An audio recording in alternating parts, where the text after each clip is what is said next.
Others' true confidence is quiet. It comes from embracing who you are, not seeking validation from. This simple sentence holds the weight of 1,000 struggles and 1,000 silent victories. Confidence, contrary to what most of us believe, is not about walking into a room and making everyone look at you. It is about walking into that same room and not needing anyone to notice you, because you already know who you are. In the world we live in today, we are constantly bombarded with comparisons. Social media, television, and even people around us are often reminding us of everything we are not. You're not tall enough, not fair enough, not slim enough, not outgoing enough. And over time, we begin to believe those whispers. We begin to define ourselves by the checklist of what we lack, rather than celebrating what we already possess. That's where the foundation of real confidence begins. By stepping away from that noise and choosing to define yourself on your own terms. Imagine waking up every day and knowing that you are not in competition with anyone. Imagine the freedom in no longer seeking approval from people who don't even know your story. When you stop chasing validation, you start building a relationship with yourself that is rooted in respect. You no longer feel the need to impress. Instead, you focus on expressing who you truly are.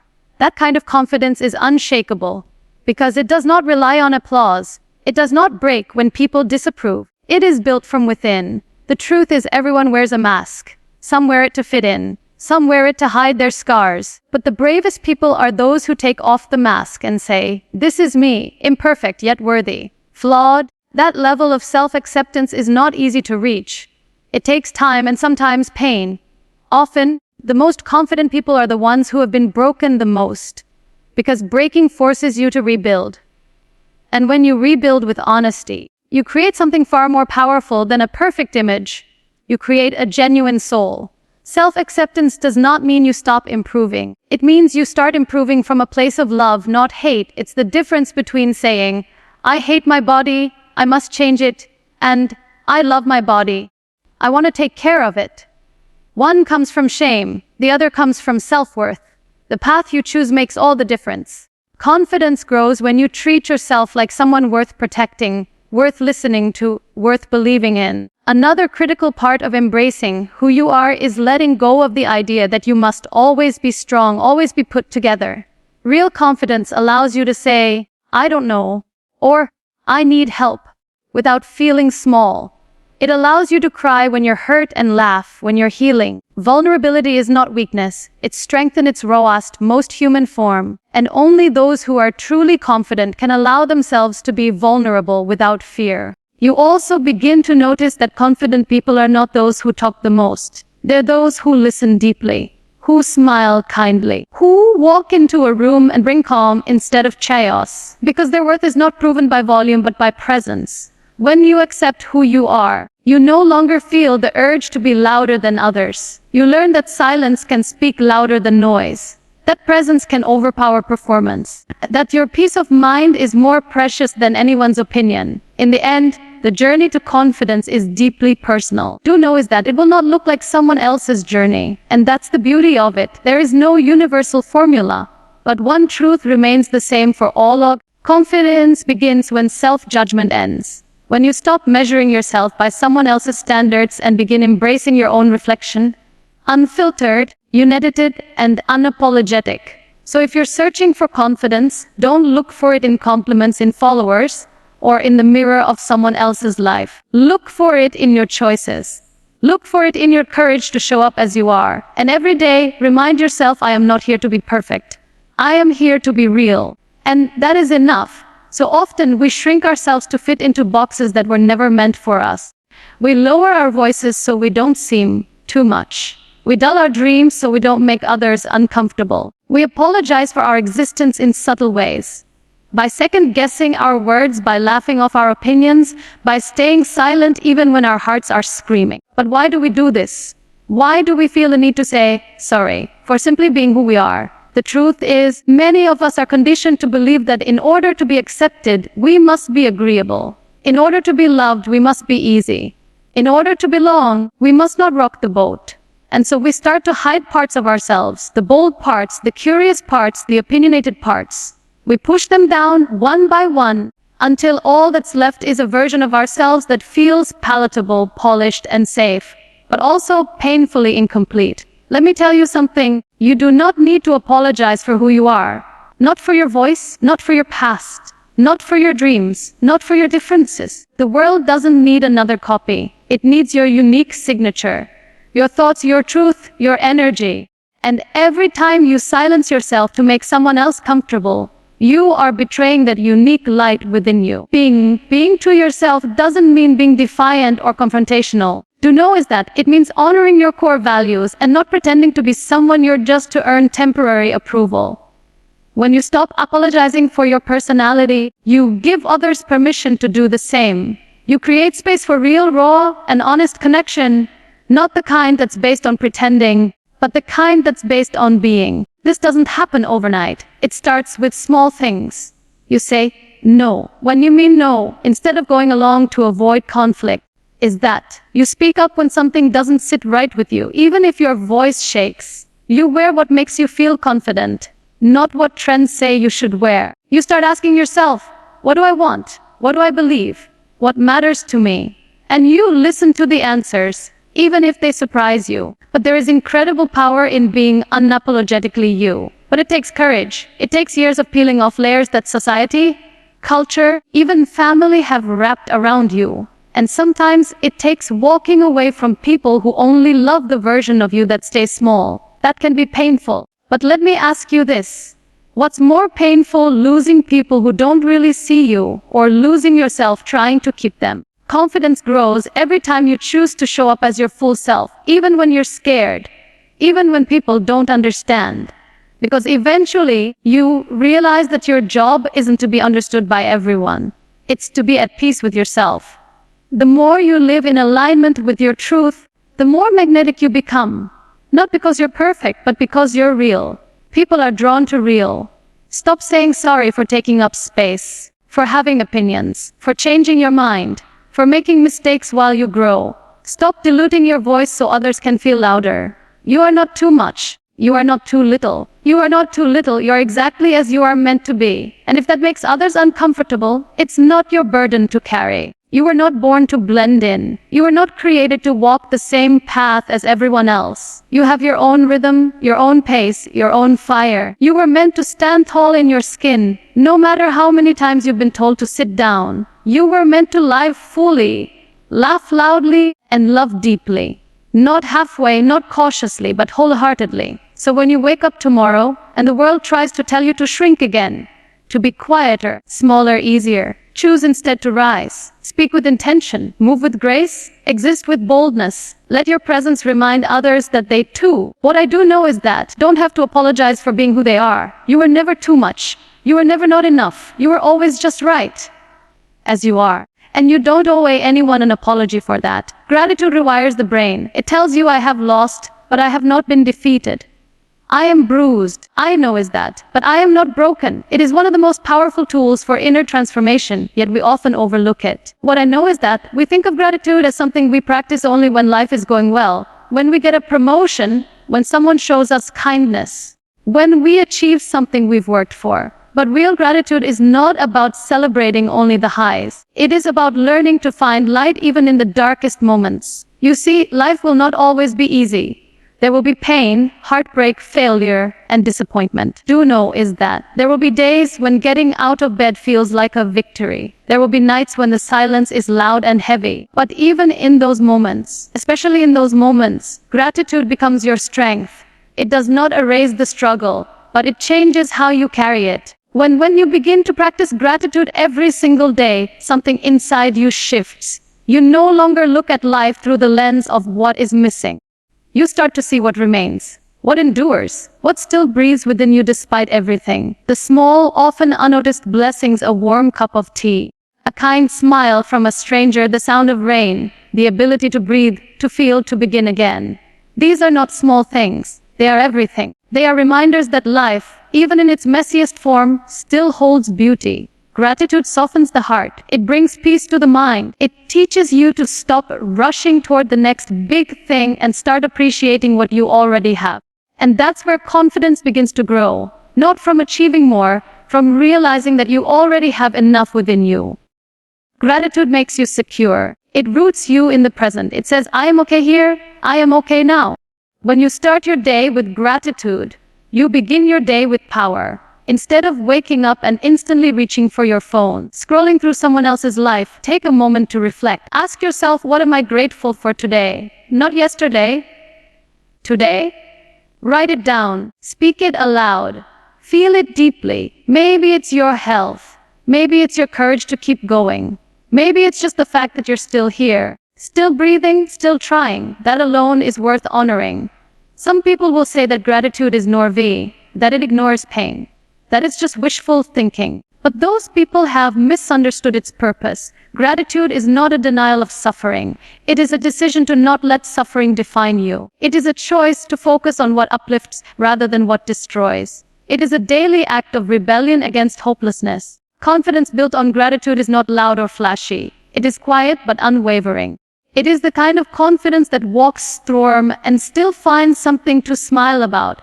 It is the voice that says, I may not have all the answers, but I am thankful for the questions. I may not have everything I want, but I honor everything I have.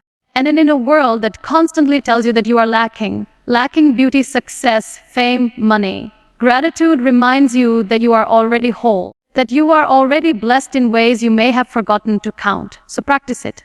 Not once, not occasionally, but every day. Make it a habit. Make it your foundation, because the more you practice gratitude, the more you will find to be grateful for. And as your gratitude grows, so will your confidence, because you will no longer chase self-worth. You will stand in it. You will realize that you are not defined by what happened to you, but by how you choose to respond. And when you choose to respond with gratitude, you turn your pain into power, your fear into faith, your scars into stories of strength. And that, more than anything, will shape your personality into something unbreakable, and your confidence into something unforgettable. You don't need to speak all the time to make an impact. Listen with intent. Speak when it matters. And when you speak, let it be from a place of compassion, not ego. Great personalities are not built on how much you say, but on how well you connect. In a world where everyone is trying to talk louder, faster, and more frequently, the true strength lies in those who know the value of silence and the weight of thoughtful words. We live in a time where opinions are everywhere. Social media has given everyone a microphone.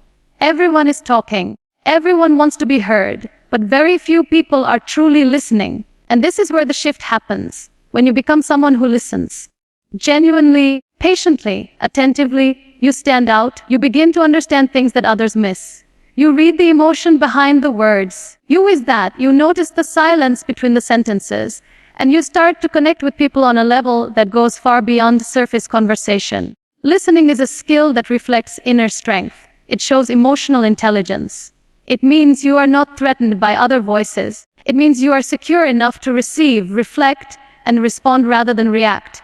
People gravitate toward those who make them feel seen and heard. Not those who dominate every discussion, but those who create space for others to express themselves freely.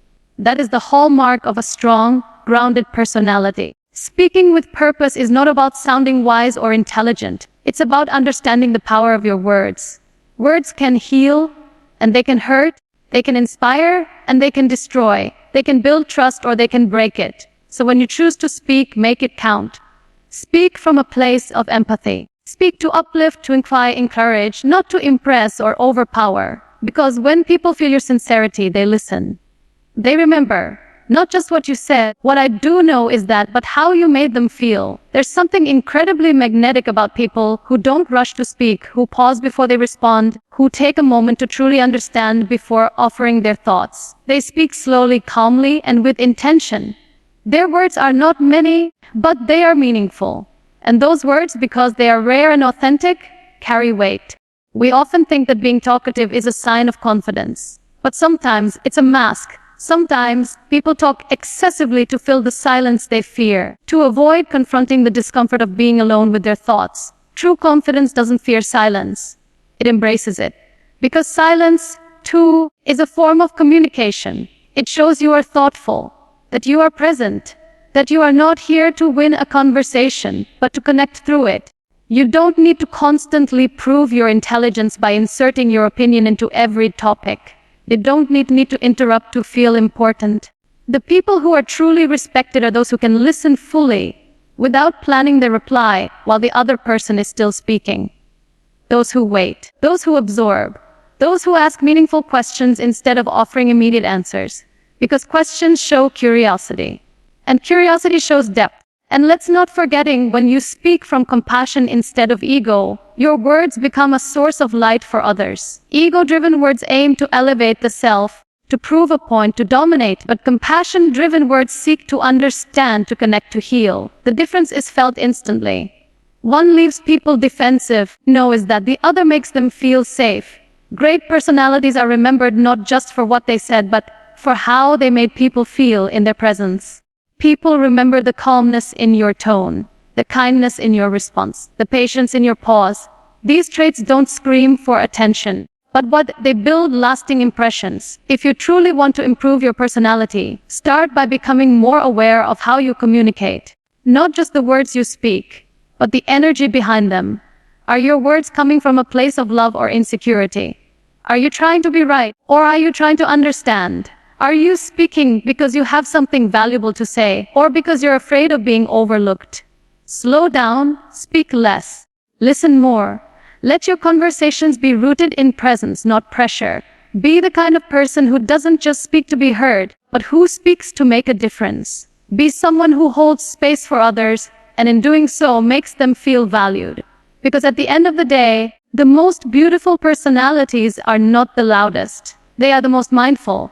They know that silence can be powerful, and that words, when used wisely, is that it can change lives, including your own. Kindness is often underestimated. In a world that celebrates boldness, ambition, and competition, kindness is sometimes seen as weakness. But nothing could be further from the truth. Kindness requires strength, the kind of strength from inner stability, emotional intelligence, and a deep understanding of others. How you treat people, especially when you have nothing to gain, says more about your personality than any speech, status, or success ever will. We meet many people in our lives. Some will admire us, some will misunderstand us, some will challenge us, and some will try to bring us down. I do know is that, but the way we respond to each of them reflects our true character.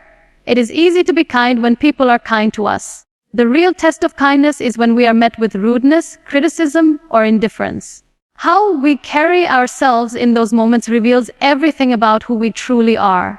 A kind person doesn't act out of obligation or image. Kindness isn't about performing goodness in front of others. It's about how you act when no one is watching. It's in the way you speak to a waiter. Do know is that how you treat someone who can do nothing for you, the patience you show to someone who is struggling, or the forgiveness you offer even when it isn't asked for. These seemingly small acts are what define you. They are what shape your reputation, not just in the eyes of others, but in the way you feel about yourself. And here's the most beautiful thing: kindness is magnetic. People are naturally drawn to those who make them feel safe, seen, and valued. What I do know is you don't have to be the loudest in the room when your presence brings calm. You don't have to seek attention when your energy offers acceptance. When you lead with kindness, you build trust. You earn respect. Not because you demanded it, but because you inspired it. Kindness also reflects emotional maturity. When someone wrongs you, it's tempting to retaliate. But maturity teaches you that not every battle is worth fighting. I do know is that peace of mind is more valuable than proving a point. That walking away from drama doesn't mean you're weak. It means you are wise. Responding with kindness is not about letting people walk over you. It's about choosing grace over ego. Think of the people who've had a lasting impact on your life. Chances are, is that they weren't the ones who had all the answers or the ones with the biggest personalities. They were probably the ones who made you feel heard. Is that the ones who stood by you during your hardest times? The ones who showed up when you had nothing to offer? That is the power of kindness. It leaves a mark long after words have faded. Kindness is also contagious. When you offer it freely, without expecting anything in return, it ripples outward. A simple gesture, a compliment, a smile, a genuine thank you can change someone's entire day. And when you do that often enough, you start to change your own perspective too. You begin to notice goodness more.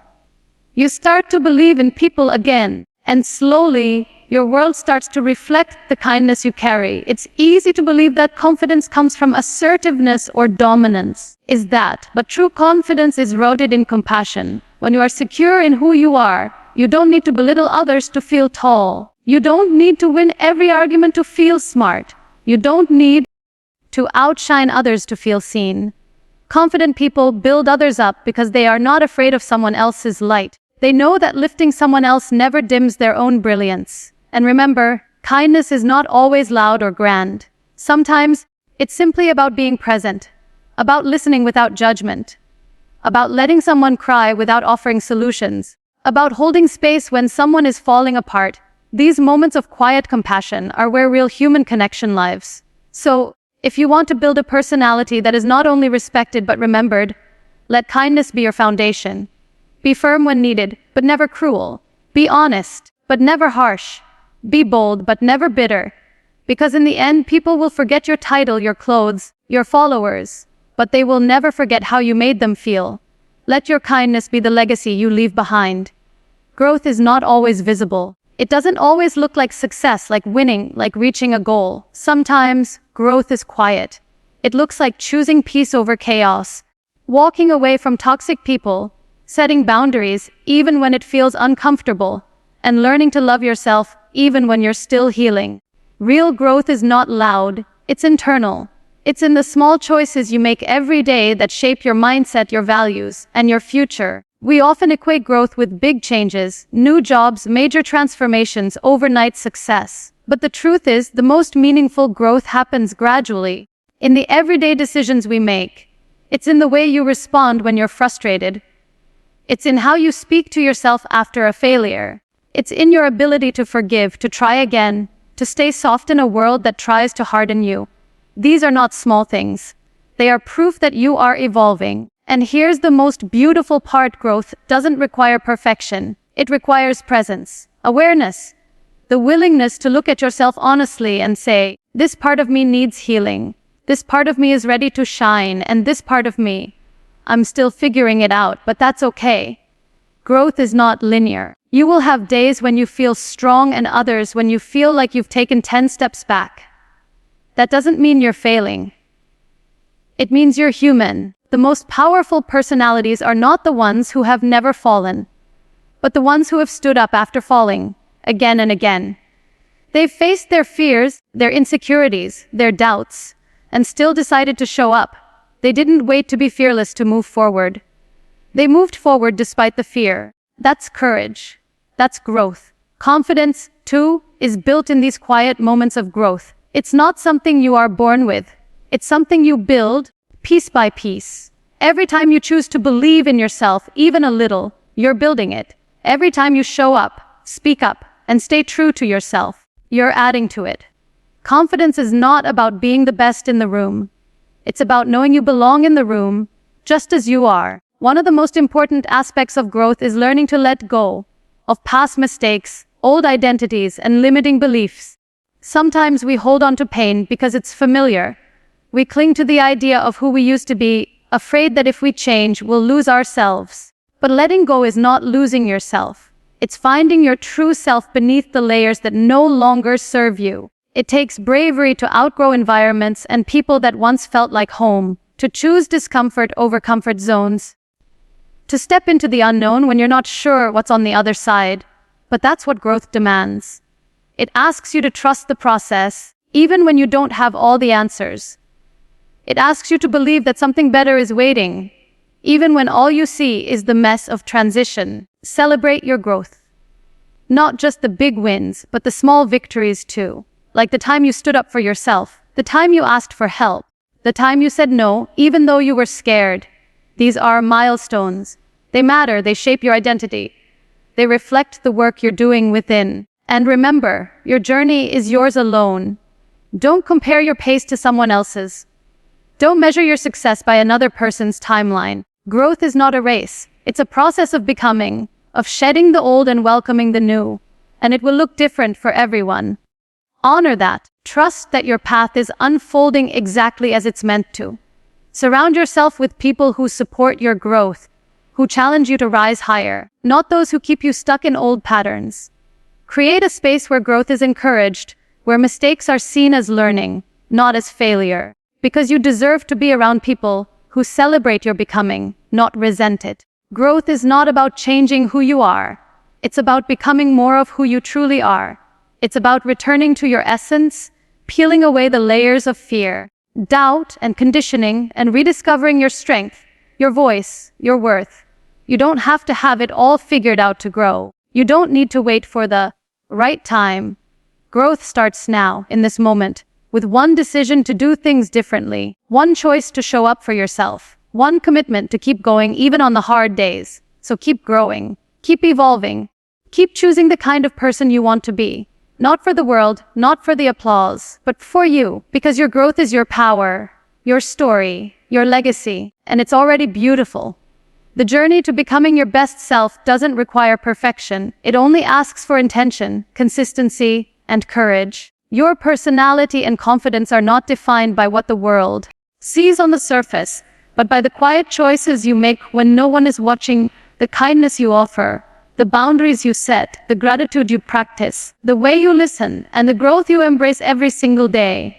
Remember, do know is that it's not about changing who you are to fit in. It's about evolving into who you were always meant to be. Confidence isn't about being the loudest. It's about being rooted in your truth. And personality isn't about impressing others. It's about impacting lives with authenticity, compassion, and purpose. Every step you take toward becoming more mindful, more intentional, more grounded, it matters. The world doesn't need a perfect version of you. It needs a real one. So keep showing up, keep speaking with kindness, keep growing in grace, and above all, keep believing in the quiet power you carry within you. That is where your true beauty lives. That is where your transformation begins.